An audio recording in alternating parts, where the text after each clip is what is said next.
El Jardín de las Delicias del Bosco es una obra rica en significado y misterio. Aunque no podemos afirmar con certeza cuál era la intención exacta del artista, podemos explorar algunas de las implicaciones y propósitos que se han atribuido a esta obra y tratar de ampliar y cuestionar nuestros propios horizontes. Para esto, Hans Georg Gadamer, filósofo alemán del siglo XX, desarrolló una teoría hermenéutica que se centra en la comprensión y la interpretación. Su enfoque se aleja de la idea de que existe un significado objetivo y universal en un texto o una obra de arte. En cambio, Gadamer argumenta que la interpretación es un proceso dialógico y contextual en el que el intérprete y la obra interactúan. Haciendo un ejercicio de interpretación basados en su metodología, se destaca como primer punto a tomar en cuenta que todos los intérpretes tenemos un horizonte de precomprensión, lo que incluye creencias propias, experiencias, valores y nuestro contexto cultural. Al acercarnos a la obra, debemos reconocer que nuestra interpretación ya se encuentra influenciada por nuestra subjetividad. Así que antes de partir de lleno con nuestra interpretación, tomemos en parte este diálogo con la obra del cual nos habla también Mauricio Beuchot, filósofo mexicano, quien enfatiza la importancia de los nombres o los títulos de las obras y, por supuesto, su historicidad y su contexto. Así nos acercamos lentamente a la obra El Jardín de las Delicias, mismo que evoca imágenes de paraíso sensual y exuberante. Desde la hermenéutica analógica de Beuchot, podríamos explorar las analogías presentes en el título. ¿Qué conexiones simbólicas existen entre el jardín y las delicias? ¿Cómo se relacionan con la naturaleza humana? De vuelta con Gadamer, otra etapa del método interpretativo propone un diálogo entre el intérprete y la obra.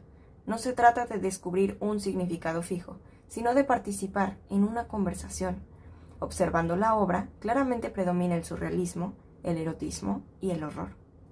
Aunque no podemos afirmar con certeza cuál era la intención exacta del artista, podemos explorar algunas de las implicaciones y propósitos que se han atribuido a esta pintura. Como primer punto tenemos la exploración de la naturaleza humana, las lujurias y placeres terrenales. En el panel central, conocido como el Jardín de las Delicias, está lleno de figuras humanas desnudas, animales exóticos y objetos extravagantes. Algunos sugieren que representa la lujuria y los placeres mundanos. Las figuras entregan actividades sensuales y hedonistas, lo que podría simbolizar la atracción hacia lo efímero y la búsqueda de satisfacción inmediata. También tenemos otro punto, que es la dualidad humana. El Bosco podría estar explorando la dualidad inherente en la naturaleza humana. El jardín paradisíaco contrasta con el infierno en los paneles exteriores, lo que sugiere que nuestras elecciones pueden llevarnos a la dicha o al sufrimiento eterno. Como segundo punto tenemos la crítica moral y religiosa. Advertencia contra la lujuria. Algunos expertos ven la obra como una advertencia moral.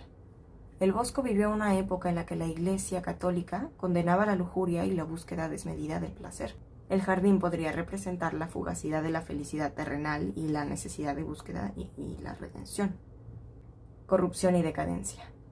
Las figuras voluptuosas y los detalles extravagantes también podrían simbolizar la corrupción de la sociedad y la Iglesia. El Bosco podría estar criticando la hipocresía y la decadencia moral. Como tercer punto, también un simbolismo y misterio. Los huevos, por ejemplo, los huevos que aparecen en la obra han sido objeto de debate. Algunos creen que representan la fertilidad, la creación, mientras que otros sugieren que simbolizan la vanidad, la vacuidad. Y están los peces y los pájaros. Estos elementos también son enigmáticos. Algunos ven en ellos una referencia de pecado original y la caída de la humanidad. Luego viene su horizonte de significación. También importante dentro de la metodología hermenéutica de Andrés Otis Oces, propuesto en la Nueva Filosofía Hermenéutica hacia una razón axiológica posmoderna, escrito en 1986, en donde nos insta, tanto como Gadamer, a considerar la época en la que fue creada, las creencias religiosas prevalecientes, las convenciones artísticas, que en este caso se remontan al Renacimiento flamenco, y finalmente, lograr esta fusión de horizontes en donde nosotros tendríamos que preguntarnos, trascendiendo a nuestras propias limitaciones, ¿qué nos evoca? ¿Qué preguntas nos plantea?